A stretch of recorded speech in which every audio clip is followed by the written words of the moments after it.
Hello friends, welcome to Samayal. வணக்கம் சமைக்கலாம், சுவைக்க ருசிக்கலாம். இந்த வீடியோல ஒரு ஸ்வீட் ஐட்டம் தாங்க பார்க்க போறோம். என்னன்னு பாத்தீங்கன்னா, நீங்க குலாப் ஜாமுன் நிறைய சாப்பிட்டுருப்பீங்க. பாக்கெட்ல ரெடிமேடா விக்கிற பாக்கெட் பாயிண்ட் வந்து குலாப் ஜாமுன் செஞ்சு சாப்பிட்டுருப்பீங்க. கோவாவை வச்சு சாப்பிட்டுருப்பீங்க, பால் பவுடர் வச்சு சாப்பிட்டுருப்பீங்க. டிஃப்ரெண்டா பிரெட் வச்சு ஒரு குலாப் ஜாமுன். இதை விட ஈஸியா உங்களுக்கு குலாப் ஜாமுன் செய்யவே முடியாதுங்க. அந்த அளவுக்கு ஒரு ஈஸி. இந்த அளவுக்கு ஈஸியா ஒரு குலாப் ஜாமுன் நல்லா ஸ்வீட்டா எப்படி செய்யறதுன்றதை இந்த வீடியோல தெளிவா பார்க்கலாம். வாங்க வீடியோக்குள்ள போகலாம். அதுக்கு முன்னாடி சசி சமையல் இது வரைக்கும் சப்ஸ்கிரைப் பண்ணாதவங்க உடனே சப்ஸ்கிரைப் பண்ணிடுங்க. மறக்காம பெல் பட்டன் அழுத்தி ஆல் ஓகே கொடுங்க. அப்பதான் நான் போடுற வீடியோ உடனுக்குடன் உங்ககிட்ட வந்து சேரும். லைக் பண்ணுங்க, ஷேர் பண்ணுங்க, கமெண்ட் பண்ணுங்க.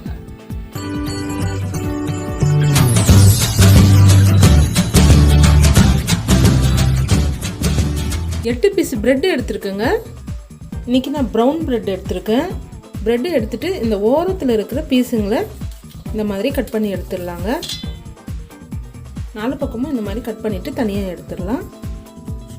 இப்போ எல்லா பிரெட் பீஸும் ஓரத்துங்களில் அந்த ப்ரௌன் கலராக இருக்கிற எல்லா பீஸும் கட் பண்ணி தனியாக எடுத்தாச்சுங்க. இந்த கட் பண்ணி வச்ச பிரெட் பீஸை நீங்கள் காஃபியில் தொட்டு சாப்பிட யூஸ் பண்ணிக்கலாம், இல்லை பிரெட் க்ரம்ஸ் செய்ய யூஸ் பண்ணிக்கலாங்க. இப்போ நம்ம கட் பண்ணி வச்சுருக்க பிரெட் பீஸுங்களை சின்ன சின்ன பீசஸை இந்த மாதிரி கட் பண்ணி எடுத்துக்கலாம். இப்போ கட் பண்ணி வச்சுருக்க பீசஸை ஒரு கப்பில் சேர்த்துக்கலாங்க.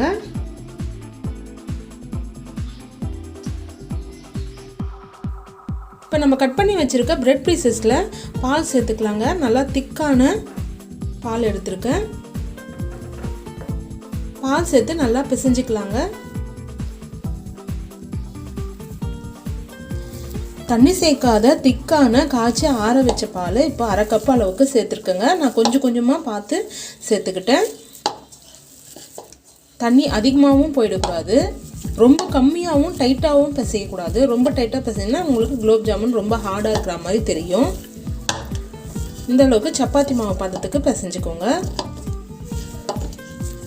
உங்களுக்கு பிசைய கஷ்டமாக இருக்குது அப்படின்னு நினச்சிங்கன்னா நீங்கள் மிக்ஸி ஜாரில் சேர்த்து சும்மா பல்ஸ் மோடில் 2 சுற்று விட்டு கூட நீங்கள் அரைச்சிட்டு அதுக்கப்புறமா பால் சேர்த்து பிசைஞ்சுக்கோங்க. இன்னும் ஈஸியாக இருக்கும். பிரெட்டினுடைய ஈரத்தன்மையை பொறுத்து பாலினுடைய அளவு 1/4 கப்புலேருந்து 1/2 கப் அளவுக்கு மாறுங்க. நான் இன்றைக்கி ப்ரௌன் பிரெட் எடுத்திருந்தேன். எனக்கு 1/2 கப்பு பால் பிடிச்சிது. இப்போ சப்பாத்தி மாவு பதத்துக்கு நல்லா பிசைஞ்சாச்சுங்க. இப்போ இது அப்படியே இருக்கட்டும். ஒரு 10 நிமிஷம் அப்படியே மூடி போட்டு எடுத்து ஒரு பக்கமாக வச்சுருங்க. இப்போ ஜீரா ரெடி பண்ணுறதுக்கு பார்க்கலாம். இப்போ வேறு ஒரு பாத்திரம் எடுத்துக்கலாங்க. இதில் ஜீரா ரெடி பண்ணிக்கலாம். இதில் 1 கப் அளவுக்கு சர்க்கரை சேர்த்துக்கிறேங்க. இதே கப் அளவில் 1/2 கப் அளவுக்கு தண்ணி சேர்த்துக்கலாங்க. கரெக்டாக பார்த்து அளந்து சேர்த்துக்கோங்க. 1/2 கப்பு. இப்போ இதை ஸ்டவ்வில் வச்சு சூடு பண்ணிக்கலாங்க. இப்போ இந்த ஜீராவிலேயே ஒரு 1/2 ஸ்பூன் அளவுக்கு ஏலக்காய் பொடி சேர்த்துக்கிறேங்க.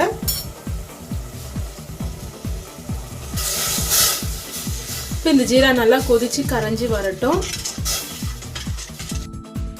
இப்போ ஜீரா கொதிச்சுட்டு இருக்குங்க. அதுக்குள்ளே நம்ம குலாப் ஜாமுன் ரெடி பண்ணிக்கலாம்.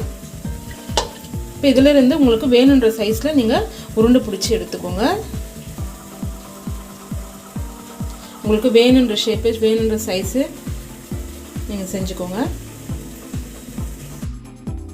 இப்போ எல்லா மாவையும் நல்லா உருண்டை பிடிச்சாச்சுங்க. நல்லா ஷைனிங்காக பிடிச்சாச்சு. இப்போ ஒரு பேன் எடுத்துருக்கேங்க. பேனில் எண்ணெய் சேர்த்துருக்கேன். எண்ணெய் ரொம்ப ஹீட் ஆகக்கூடாது, லைட்டாக இருந்தால் போதும். இப்படி போட்டிங்கன்னா உங்களுக்கு இந்த மாதிரி பபிள்ஸ் வரணும். எல்லா குலாப் ஜாமுன் உருண்டையும் இப்போ சேர்த்துக்கலாங்க. எண்ணெய் அதிகமாக ஹீட் ஆகணும்னு அவசியம் இல்லை. லைட்டாக இந்த மாதிரி குட்டி குட்டி பபிள்ஸ் வந்தால் போதும்.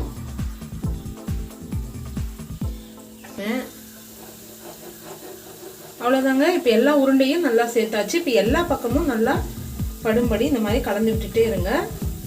ஸ்டவ் லோ ஃப்ளேம்லேயே இருக்கட்டும். இப்படி கலந்து விட்டுட்டே இருங்க. இல்லைன்னா ஒரு பக்கம் சிவந்திருக்கும், இன்னொரு பக்கம் சிவக்காம உள்ள வேகாமலும் இருக்கும். குலாப் ஜாமுன் நல்லா வெந்து சிவந்து வந்துருச்சு. இப்போ எண்ணெயிலேருந்து ரிமூவ் பண்ணிடலாங்க. ரிமூவ் பண்ணிவிட்டு இப்போ உடனே ஜீராவில் சேர்த்துக்கலாம். ஒருவேளை உங்களுக்கு ஜீரா ஆறிட்டு இருந்துச்சுன்னா மறுபடியும் நீங்கள் சேர்க்கும் போது சூடு பண்ணிக்கோங்க. சூடாக இருக்கிற குலாப் ஜாமுனை ஜீராவில் அப்படியே சேர்த்து ஊற வைக்கலாம்.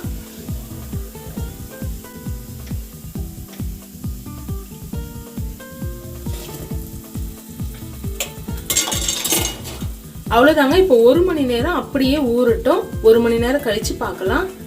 இப்போ 1 மணி நேரம் ஆயிடுச்சுங்க. எந்த அளவுக்கு நல்லா ஊறி வந்திருக்கு பாருங்க. ஜீராவே அப்படியே கம்மியாயிடுச்சு. ரொம்ப சூப்பரா சுவையா டேஸ்டா ரொம்ப சாஃப்டா ரெடி ஆகி வந்துருச்சுங்க நம்மளுடைய பிரெட் குலோப் ஜாமுன். இதே போல பிரெட்டை வச்சு ஒரு அல்வா, பிரெட் அல்வா எப்படி செய்யறதுன்னு ரைட் சைடில் இருக்க வீடியோ பார்த்து தெரிஞ்சுக்கோங்க. இது வரைக்கும் சசி சமையலை சப்ஸ்கிரைப் பண்ணாதவங்க உடனே சப்ஸ்கிரைப் பண்ணிடுங்க. லைக் பண்ணுங்க, ஷேர் பண்ணுங்க, கமெண்ட் பண்ணுங்க. ஓகே, பாய்.